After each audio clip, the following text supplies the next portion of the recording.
নমস্কার, আমি রিতম। যাকে নিয়ে আজ আমাদের এই অনুষ্ঠান, তিনি ভীষণভাবে চর্চিত, যাকে নিয়ে মানুষের বহু প্রশ্ন, অনেক আবেগ, যিনি একজন স্পষ্ট বক্তা, যাকে গড অফ অ্যাস্ট্রোলজি বলা হয়, যার বাম্পা নিয়ে মানুষের কৌতূহলের অন্ত নেই। আপনার ভাইয়ের যখন শরীর খারাপ হয়েছিল তখন আপনি স্যারকে বলেছিলেন যে আমার তো খুব ভাইয়ের শরীর খারাপ, যদি আপনি একটু বলেন যে আমার ভাই ঠিক হয়ে যাবে শরীর, তাহলেই ভালো হয়ে যাবে। স্যার তখন আপনাকে বলেছিল যে আপনি সাদা পোশাকের মানে ডাক্তারের কাছে যান, ডাক্তার যা বলবে সেটা হবে। আপনি বলেছিলেন আপনি যেটা বলবেন সেটাই হবে, ডাক্তারের থেকেও বড় আপনি 100 বার। তার কারণ হচ্ছে ডাক্তারদেরও সীমাবদ্ধতা আছে, হ্যাঁ, কিন্তু স্যার অসীম সসীম, হ্যাঁ, স্যারের যে কতখানি পাওয়ার সেটা আমরা যারা কাছাকাছি থাকি স্যারকে বুঝতে পারছি বা স্যারের সান্নিধ্য, কৃপা, ভালোবাসা লাভ করছি, তারা আমরা বুঝি যে কতখানি পাওয়ার আমাদের মধ্যে সেটা তিনি সঞ্চারিত করে দেন। তাই ডাক্তার তো থাকবেনই, কিন্তু ডাক্তারকে তো আমার আগে লাগবে, তাই জন্যই স্যারকে আমি কথা বলেছি। প্রথম কথা বলি, চটকদারি আর যেটা দেখে চোখে একটুখানি আকর্ষণীয় লাগে মানুষ সেটাতে আকৃষ্ট। না, তোমার কি মনে হয় এই মানুষ কেন যাচ্ছে কেন? স্যার, কারণ চটকদারি ও আকর্ষিত হয়, ম্যাজিককে ওরা ব্লেন্ড করে দিয়েছে নিজেদের পেশার সাথে, যাতে কিনা অর্থ উপার্জনটা বেড়ে যায়। ওর মেন টার্গেট তো স্যার টাকা কামানো। আজকে বশীকরণ যাকে বলেন, আমি লোকাল ট্রেনে চলি স্যার, লোকাল ট্রেনের কামরার ভেতর থেকে স্টিকার মারা 101 টাকায় বশীকরণ, 2 মিনিটে বশীকরণ, 5 মিনিটে বশীকরণ। আজকে যদি কেউ বশীকরণ স্পেশালিস্ট নিতে, আমার নিচে লেখা থাকে না। না, তোমাকে একটা কথা মাথায় রাখা প্রয়োজন আছে এই বশীকরণের কাছে। বা ছোট্ট বলি স্যার, না, আমি তোমাকে একটা কথা বলি শুধু, যে এইখানে কিন্তু কেবল অশিক্ষিত মানুষ যাচ্ছে তা নয়, শিক্ষিত মানুষ বেশি পরিমাণে যাচ্ছে। একটা ছোট্ট কথা বলতে হবে স্যার, বশীকরণ স্পেশালিস্ট অর্থাৎ সে বশীকরণের স্পেশালাইজড, তো সবার আগে তো সে রিজার্ভ ব্যাংকের গভর্নরকে বশ করবে। সবচেয়ে বেশি আলটিমেট উপার্জন তো টাকা উপার্জন করা, সে তো ওনাকে বশ করে সব টাকা, যেখানে নোট প্রিন্টিং হচ্ছে, কারেন্সি প্রিন্টিং হচ্ছে, যার কন্ট্রোলে, তাকে বশ করে সব টাকা। আচ্ছা, স্যার বিজ্ঞানসম্মত এবং সবার ঊর্ধ্বে, প্রথমে ওনাকে আমি নমস্কার জানাচ্ছি। আমি স্যারের কাছে এসে ভীষণ উপকৃত হয়েছি এবং যতদিন থাকবো আমি স্যারের কাছে যেন আমি সাক্ষাৎ নিতে পারি, সব সময় যেন স্যারকে আমার পাশে পাই, এটি আমার সব সময় মানে প্রতিজ্ঞাবদ্ধ হয়ে আছি। ওনার বিশ্বাস আমাকে ভীষণভাবে আকর্ষণ করেছে। ওনার মতো অ্যাস্ট্রোলজার মনে হয় অদ্বিতীয় আর কেউ হবে না। ওনার সায়েন্টিফিক অ্যাস্ট্রোলজি আমাকে ভীষণভাবে আকর্ষণ করেছে। আপনার মেয়ের কি অসুবিধা ছিল? চাকরিতে প্রমোশন? হ্যাঁ, আমার মেয়ে খুব ডিপ্রেশনের মধ্যে ভুগছিল, মানে অনেকদিন ধরে পরীক্ষা দিচ্ছে, চাকরির উন্নতি হচ্ছিল না। সেই জন্য স্যারকে বলেছিলাম, তা স্যারের কাছে রেমিডিয়াল প্রসেস অ্যাপ্লাই করার পর মানে কিছুদিনের মধ্যেই মেয়ের চাকরি প্রমোশন হয়ে যায়। আমার ব্যবসা বাণিজ্যে না ছেলে একটু মানে ওর বাবার সঙ্গে খুব একটা আলোচনা করতো না, একাই মালের অর্ডার দিত। তখন স্যার বললেন যে তুমি কিন্তু এই রকম করলে একটা কিন্তু ভুল ডিসিশান মানে সিদ্ধান্ত নিলে ব্যবসায় ক্ষতি হবে, সব কিছু বাবার সঙ্গে আলোচনা করবে। তো স্যার তখন মানে রিমেডি দিলেন, ছেলেও বুঝতে পারলো যে না, আমি ছেলের বয়স কম, তো মানে খুব কম বয়সে ব্যবসায় বসে পড়েছিল। তারপরে স্যার বলার পর ছেলের মনে হলো যে না, বাপির সঙ্গে আলোচনা করা দরকার।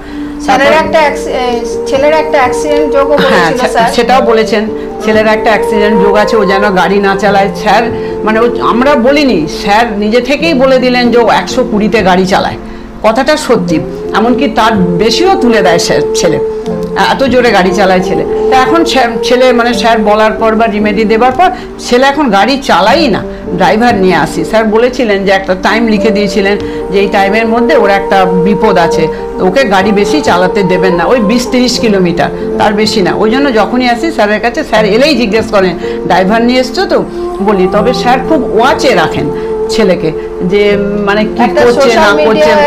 তারপর ওটা প্রথম দিন ব্যারাকপুরে, এবার তখন জানতাম না, আমার এক দেওরের মেয়ে, তা সে আর কি আমার ছেলেকে ভাই বলে, সে তার পরের দিনই এসে বলছে বড় মা, ভাই একটা ভুল করছে।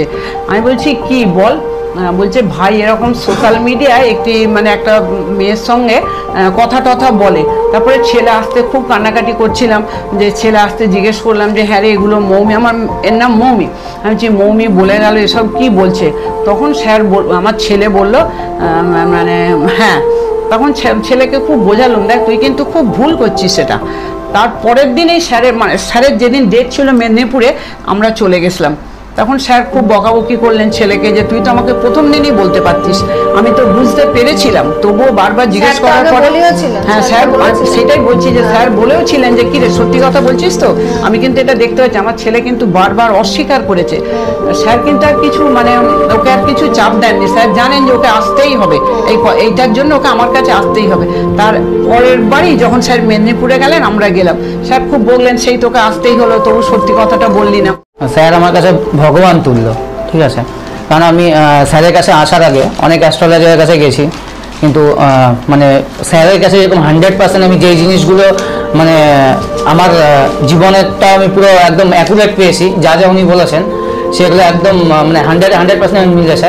কিন্তু অন্যান্য অ্যাস্ট্রোলজারের কাছে আমি যখন গেছি তাদের 2%ও আমার মানে যা যা বলেছে আমার জীবনের সাথে কোনো কিছু ম্যাচ করেনি। তো তারপরে আমি স্যারের কাছে যখন গেলাম, স্যার আমাকে যখন বললো যে রেমেডি অ্যাপ্লাই করতে হবে, রেমেডি অ্যাপ্লাই করলাম। করার পরে যখন আমাকে স্যার বললেন যে যা যা বলেছিলেন সেগুলো সব একদম অ্যাকুরেট ম্যাচ হচ্ছে এবং আমি সফলতাও পেয়েছি। তো আমি স্যারকে ভগবানের চোখেই দেখি। আমি যখন স্যারের কাছে আসি, স্যারকে কিন্তু আমি অনেক আগের থেকে ফলো করি। তো স্যারের কাছে যখন আমি আসি, স্যার আমাকে সবসময় একটা কথা মানে বলতেন যে তুই যেই কাজটায় ফোকাস করছিস সেই কাজে ফোকাস কর, সবসময় আমাকে স্যার মানে এই কথা বলতেন। আর স্যার সবসময় আমাকে বলতেন যে ডু অর ডাই সিচুয়েশনে কর্ম। আমি একটা জিনিস মনে করি, মানে যতক্ষণ না শিষ্য গুরুর কাছে নিজেকে সমর্পণ না করছে, সমর্পণ মানে আমি বলতে চাইছি, আমি মুখে বলছি সমর্পণ করে দিচ্ছি, মুখে বলা নয়, মন থেকে কিন্তু সমর্পণটা করতে হবে। আমি একটা জিনিস মনে করি, যে শিষ্য গুরুকে মন থেকে সমর্পণ করবে সেই শিষ্যের কিন্তু সফলতা কেউ আটকাতে পারবে না। তাই আজকের দিনে দাঁড়িয়ে স্যার আমাকে যেই কথাগুলো বলেছিলেন প্রত্যেকটা কথা কিন্তু স্যারের কিন্তু মানে একদম মানে বেদ বাক্য আমার কাছে। স্যারের প্রত্যেকটা আদেশ, প্রত্যেকটা কথা বেদ বাক্য। আর স্যার যেইভাবে আমাকে বলেছিলেন যে তুই এইভাবে কর, আমার যদি কোনো ভুল হতো কাজে, আমি যে কাজটা করি, স্যারকে আমি যখনই হোয়াটসঅ্যাপে মেসেজ করতাম, স্যার কিন্তু যতই ব্যস্ততা থাক স্যার কিন্তু আমাকে ঠিক রিপ্লাই করতেন। যতই স্যার ব্যস্ত হোক, স্যার তো প্রচন্ড ব্যস্ত মানুষ, আমরা সবাই জানি, তবু কিন্তু স্যার মানে রাত্রিবেলা হলো মানে আমাকে ঠিক একটা রিপ্লাই করতো যে হ্যাঁ বল কি হয়েছে। আমি তখন বলতাম যে স্যার দেখুন আমার এই কাজটা এইভাবে মানে একটু প্রবলেম হচ্ছে। তখন স্যার আমাকে বলতো তুই কাজটাকে এইভাবে কর, বা তুই যখন কথা বলবি তোর ক্লায়েন্টের সাথে যখন কথাটা তুই এইভাবে বল। মানে প্রত্যেকটা পদক্ষেপে এই যে একটা গাইডলাইন, যেটা কিন্তু কেউ করে না, কোনোদিনও করবে না। মানে আমি এটা দায়িত্ব নিয়ে বলছি, স্যারের মতন কোনোদিনও কেউ আসেনি, কোনোদিনও কেউ আসবে না, মানে এটা মানে কোনোদিনও হতে পারে না। তাই আমার কাছে তো আমি তো মানে বারবার বলে এসেছি, স্যার আমার কাছে মানে ঈশ্বরের থেকেও মানে বড় কিছু। ঈশ্বরের উপরেও যদি কিছু থেকে থাকে সেটা হলো আমার স্যার। এর থেকে বড় কিছু আর কিছু হয় না। আমি যখনই স্যারের চেম্বারে যাই, আমি চেম্বারটাকে মনে করি ওটা মন্দির, ওই জন্য আমি চেয়ারে বসতে পারি না, আমি স্যারের পায়ের তলাতেই বসি। যখনই যাই আমার খুব ভালো লাগে আর মনে খুব শান্তি পাই আমি স্যারের পায়ের তলায় বসলে। চেয়ারে আমি কোনো দিনই গিয়ে বসি না, চেয়ারে পায়ের তলাতেই বসি যতবার যাই। আর স্যারের ওই বাঁ পা স্পর্শ করে আমি খুবই শরীরে এনার্জি পেয়েছি। রেমেডি অ্যাপ্লাই করা তো পরের ব্যাপার, রেমেডি অনেক পরে অ্যাপ্লাই করেছি, কিন্তু স্যারের কাছে গিয়ে যে পজিটিভ এনার্জিটা আমি পেয়েছি ওতেই আমি অর্ধেক সুস্থ হয়ে গেছি। তারপরে রেমেডি নিয়েছি, তারপরে তো এখন আমি অনেক ভালো আছি, সুস্থ আছি। তুমি যখনই স্যারের চেম্বারে যাও, স্যারের জন্য ভাত, মাংস, আলু পোস্ত এসব রান্না করে নিয়ে যাও এবং তুমি স্যারকে বলো যে স্যারই তোমার গোপাল, স্যারই তোমার কৃষ্ণ। তুমি কেন এই কথাটা বলো? এমন কি দেখলে স্যারের মধ্যে যে তোমার মধ্যে এই বিশ্বাসটা জাগলো যে তোমার মনে হলো যে স্যারই ঈশ্বর, স্যারই গোপাল, স্যারই কৃষ্ণ? কারণ স্যার আমরা গড অফ অ্যাস্ট্রোলজি বলে থাকি, স্যারের মধ্যেই ভগবান আছে। তো আমরা মনে করি যে বিগ্রহের গোপাল বা শ্রীকৃষ্ণের কাছে, শ্রীকৃষ্ণের মন্দিরে না গিয়ে আমরা যদি স্যারের চেম্বারে গিয়ে কিছু যেটা মমত্ব দিয়ে যে বাড়ির থেকে যেটুকু থাকবে রান্নাবান্না করে নিয়ে গিয়ে স্যারকে খাওয়াতে পারি, আমার মনে হয় যে আমার গোপাল সেবাও হয়ে গেল, শ্রীকৃষ্ণের সেবারও হয়ে গেল। একজন রক্ত মাংসের ভগবান আমরা তাকে মানছি, রক্ত মাংসের তৈরি, তাকে যদি আমি সেবা দিতে পারি, তাকে যদি আমার সব পাওয়াই হয়ে গেল। তো সেখানে আমি মনে করি যে আমার গোপাল সেবাও হলো, কৃষ্ণ সেবাও হলো, সবই হয়ে গেল ওখানে। আমার তো এর থেকে আর কোনো কিছু প্রাপ্তি হতে পারে না। স্যারের মধ্যেই সবকিছু। হ্যাঁ অবশ্যই, স্যার ঈশ্বর, স্যারের মধ্যে আমরা ঈশ্বরকে পাই এবং স্যারের মারফতেই আমরা সবকিছু পজিটিভিটি পাই এবং স্যারকে সেবা করা মানে ঈশ্বরের সেবা করা। আমার জন্য আমার মা এবং বাবা যোগাযোগ করেছিল স্যারের সাথে। তো স্যারকে মানে আমি কি বলবো, মায়ের থেকেই আমি বুঝলাম মানে স্যার এতটাই আমার কাছে এখন মানে গুরুর মতো আমাকে এমনভাবেই ট্রিট করছেন উনি।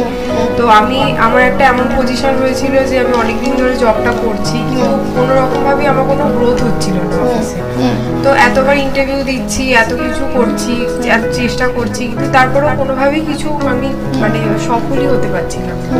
তো তারপরে হঠাৎ করে যখন স্যার গাইড করা স্টার্ট করলেন, স্যার হোয়াটসঅ্যাপ নাম্বার নিলেন বা আমি নিলাম, তো স্যার পুরোপুরি আমাকে কন্ট্রোলে রাখলেন যে কিভাবে কি করলে আমি কোন দিক দিয়ে গেলে বা কিভাবে ফাইট করলে আমি এগোতে পারবো, আমার গ্রোথ হবে অফিসে। তো স্যার পুরোটাই আমাকে গাইড করলেন। তো উনি একটাই কথা বললেন যে আমি বারবার ভেঙে পড়েছি নিশ্চয়ই কিছু শেখার জন্য, তো তুমি যে কি প্রবলেমের জন্য তুমি এগোতে পারছো না তো সেটা বোঝো, তো সেটা বুঝে সেটা যাতে ইন ফিউচার না হয় তার জন্য তুমি ফাইট করো। তো এর জন্য কি হচ্ছে, আমি আবার নতুনভাবে নতুন এনার্জি নিয়ে আমি আবার ইন্টারভিউ দিয়ে স্টার্ট করলাম। তো তারপরে স্যার যখন আমি গড়িয়াহাটে চেম্বারে গেলাম তো স্যারের মাপা স্পর্শ করলাম। তো এখন সায়েন্স অনেক উন্নত কিন্তু জানি না কি অলৌকিক ক্ষমতা আছে স্যারের মাপায়। আমি যখন স্পর্শ করলাম তার মানে 1 সপ্তাহ বা 15-20 দিনের মধ্যে আমার ফাইনাল রাউন্ড ইন্টারভিউ হলো এবং আমি কোয়ালিফাইড করলাম অ্যাজ এ টিএল এসবিআই লোনে। তো আমি এতটাই উপকৃত হয়েছি যে আমি স্পিচলেস, আমি কিছু বলার নেই। তো বাবা আমাকে বলেছিল যে তুমি একদম চিন্তা করবে না, তোমার পাশে আমি আছি। তোমার তো নিজের বলতে বোধহয় কেউ নেই আপনজন, তোমাকে তো কেউ দেখে না। তখন আমি বাবাকে বলেছিলাম যে বাবা আমি আপনার চরণতলেই থাকতে চাই, কিন্তু আমাকে কেন আমি জীবনে ঠাকুর পুজো করিনি। বাবা বলে জীবনে আমি কোনোদিন ঠাকুর পুজো, কোনোদিন ঈশ্বরকে ডাকিনি, কোনোদিন দেবতাকে করিনি, কোনো ঠাকুর পুজোই আমি কোনোদিন ঠাকুরকে আমি বিশ্বাসই করিনি। ঠাকুরের প্রতি আমার বিশ্বাস একদমই নেই। ঠাকুরকে দেবতাকে বলে আমি পুজো বলে কোনো জিনিস আমি জানি না। শুধু একজনকে, বাবাকে আমি ঠাকুর ঈশ্বর পুজো করি। দুবেলা বাবার স্মরণ নিয়ে আমি সমস্ত কাজ করি, আর যেখানে যাই বাবার স্মরণ নিয়েই আমি যাই। তো আমার জীবনে আমার জন্মদাতা পিতা যখন স্বর্গে চলে গেছেন তখন আমার বাবাকে এই জন্মদাতা বাবার মধ্যেই আমি জন্মদাতা পিতাকে দেখতে পেয়েছি। তখন বাবা বললো যে তোমার পাশে তুমি এগিয়ে যাও, তুমি একদম চিন্তা করবে না, ভেঙে পড়বে না, আমি তোমার পাশে আছি, তুমি যাও, তুমি কোনো চিন্তা করবে না, আমি তোমার পাশে আছি। আজ বাবাকে আমার এত জীবনে আমার কোনোদিন আমার কেউ কিচ্ছু জীবনে আমার মনের কথা কেউ জানতে চাইলো না, কেউ কিছু বললো না, কিন্তু বাবা আমার এত বড় মনের জোর দিয়েছে যে বাবার থেকে আমার মধ্যে আর আপনজন আর গুরু দেবতা আমার ঠাকুর উনি আমার সব। আমার ওনাকে শিক্ষক এবং গুরু শ্রীমন্তনী চৌধুরী দুটোই মনে হয়, কারণ শিক্ষকের মতোই আমাকে গাইড করছেন, আমাকে কি করা উচিত, কোনটা করা সঠিক হবে, কোনটা করা ভুল হবে সেটা উনি আমাকে গাইড করেছেন। তো আর জীবনের ঠিক মূল্যগুলো আমাকে শিখিয়েছেন। তো এই জন্য বলবো শিক্ষক আর গুরু হিসেবে আমি ওনাকে দেখি। যে স্যারের সামনে বসলে তুমি খালি কাঁদো কেন? অ্যাকচুয়ালি স্যারকে তো আমি আমার রিয়েল গুরু হিসেবে মনে করি। তো যখন আমি আমার গুরুর সামনে যাই তখন আমার মধ্যে যে রাগ, অ্যাটিটিউড বা ইগো যেগুলো থাকে সেগুলো আমার কখনোই থাকে না স্যারের সামনে, কারণ আমি স্যারের সামনে গেলে একবারই মানে সারেন্ডার হয়ে যাই। আর এমনিতে তো আমি সারেন্ডার হয়েছি, কিন্তু সামনে গেলে আমি আরোই সারেন্ডার হয়ে যাই। তো এই জন্যই আমার হয়তো চোখ থেকে জল পড়ে। আর স্যারের সঙ্গে পার্থক্য বলতে স্যার যেভাবে প্রেডিকশন করেন বা রিলেটির কথা বলেন, যেভাবে অঙ্কের মাধ্যমে প্রেডিকশন করেন আমি দেখিনি এভাবে কেউ প্রেডিকশন করে। আর তাছাড়া স্যার তো সত্যবাদী, স্পষ্ট ভাবে কথা বলেন, স্পষ্ট ভাবায় দৃঢ়তার সঙ্গে, সেভাবে কাউকে বলতে দেখিনি, শুনি। গড়িয়াহাটে আমি তখন প্রথম চেম্বারে গেছি, চেম্বারে সেরকম লোকজন হয় না, একদম প্রথম। আমার সাথে যুক্ত যারা রয়েছে তাদেরকে তুমি যদি প্রশ্ন করো তারা পর্যন্ত বলে দিতে পারবে তখন ওইখানে একজন যিনি বিজ্ঞাপন দেওয়ার জন্য একজন বয়স্ক মানুষ, তার নামটা পর্যন্ত আমি বলতে পারি, তার হোয়াটসঅ্যাপ নাম্বার পর্যন্ত বলতে পারি, তিনি বললেন আপনি একটা কাজ করুন, আপনি পেপারের মধ্যে অ্যাড দিন, পেপারের মধ্যে অ্যাড দিলে দেখবেন একটা প্রচার হবে। তার কারণ তখন আমার এত পয়সা ছিল না এখনকার মতন। এখন যেমন 4-5টা চ্যানেলে আমার অনুষ্ঠান হয়, তখন এরকম 4-5টা চ্যানেলে আমার অনুষ্ঠান হতো না, তখন আমি নতুন ছিলাম। আমি যদি এখন বলি সেই সংবাদপত্রের কথা, তুমি আটকে উঠবে। পশ্চিমবাংলার 1 নম্বর বা 2 নম্বর সংবাদপত্র, সেখানে কি হলো, আমি শুধু লিখে পাঠিয়েছিলাম astrology is equal to science calculation math. সেখানকার বিজ্ঞাপন বিভাগ সেইটাকে রিফিউজ করে দিল, বলে অ্যাস্ট্রোলজি মানে কখনোই কিন্তু সায়েন্স ক্যালকুলেশন ম্যাথ হতে পারে না। এবং তুমি বিশ্বাস করবে না, বললো আপনি কালার জাদু স্পেশালিস্ট বলুন।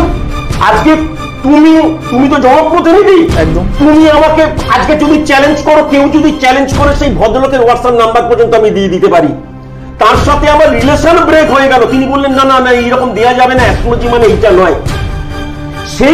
সেই আমাদের মানে কি বলবো, প্রচার মাধ্যমের মানুষেরা বলে বাবাজি বাবাজি বাবাজি, অ্যাস্ট্রোলজিকে তো ছোট করে, কিন্তু তারাই astrology is equal to science calculation math সেটাকে অফ করে দিয়েছিল। কিছু বলার আগে স্যারকে আমি আমার প্রণাম জানাই। আমি স্যারের নামে কিছু বলার আগে আমি একটু গীতা শ্লোক বলব। যত্র যোগেশ্বর যত্র পার্থ ধনুর্ধর তত্র শিবের জয় ভূতির ধোয়া নীতির মতি মম। অর্থাৎ যেখানে যোগেশ্বর কৃষ্ণ, যেখানে ধনুর্ধর অর্জুন, সেখানেই ঐশ্বর্য, সেখানেই বিজয়, সেখানেই অসাধারণ শক্তি। এটি আমার অভিমত, বলেছিলেন সঞ্জয়। আজকের দিনে আমার মনে হয় আমাদের স্যার সুমন্তজি চৌধুরী সেই জায়গাতে যদি অর্জুনের মতো শিষ্য থাকে, অর্থাৎ মানে ছাত্র ছাত্রী আমাদের মতো মানুষেরা, এবং স্যার হচ্ছে সেই কৃষ্ণ, যদি আমরা সেই অর্জুনের মতো কৃষ্ণকে মেনে চলি, আমরা অবশ্যই এগিয়ে যেতে পারবো। উনি একজন আদর্শ টিচার যেমন ছাত্রদের শিক্ষা দেন, সঠিক পথে পরিচালিত করেন, উনিও ঠিক সেইভাবে সত্যের সন্ধান দিয়ে দিশা উনি দেখান। সুতরাং উনি সত্যিকারের একজন শিক্ষক এবং পথপ্রদর্শকের ভূমিকা পালন করেন।